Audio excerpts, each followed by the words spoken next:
बिस्मिल्लाहिर्रहमानिर्रहीम। मैं मोहम्मद रफ़ीक Khan, chairman UC 36 बल्दिया टाटोल Karachi waste.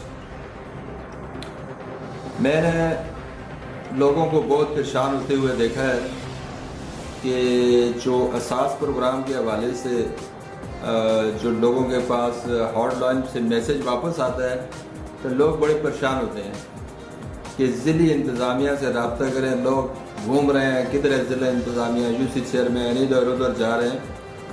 तो सबसे पहले तो मेरी दरख्वास्त है उन लोगों से जो इस वीडियो को देखें, इसको शेयर ज़रूर करें ताकि लोगों का मसला हल हो जाए।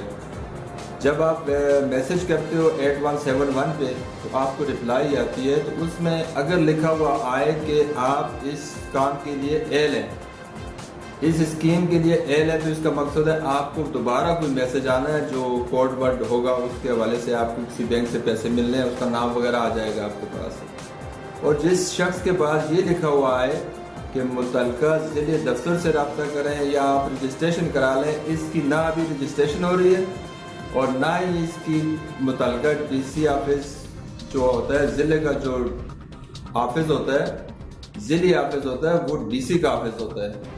लिहाजा लोग इतनी जहमत नहीं करें, यहाँ से भाग के DC ऑफिस जाते हैं और DC ऑफिस से इधर उधर बेचारे पूछते रहते हैं, कोई बताता नहीं है। लिहाजा फिलहाल इसकी रजिस्ट्रेशन कोई भी नहीं हो रही। आप अपने जिनका समझ लोगे, जिनके मैसेज ये आता है कि अपने ज़िली ऑफिस से रब्ता करें या अपनी रजिस्ट्रेशन कराएं, वो लोग ये समझें कि उनका नाम इस स्कीम में शामिल नहीं हो सकता, वो इस स्कीम के मुस्तहिक नहीं है।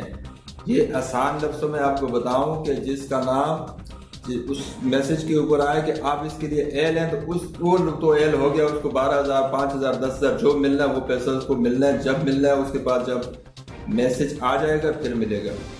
और जो बंदा के पास मैसेज आता है कि आप ज़िली दफ्तर से रब्ता करें, वो बंदा अपने ज़िली दफ्तर में घूमने के लिए, चक्कर काटने के लिए, परेशान होने के लिए बिल्कुल ना जाए, बल्कि वो अपने आराम से अपने घर में बैठे, उसका ये समझे कि मेरा नाम इस स्कीम में शामिल नहीं है और मुझे पैसा नहीं मिल रहा।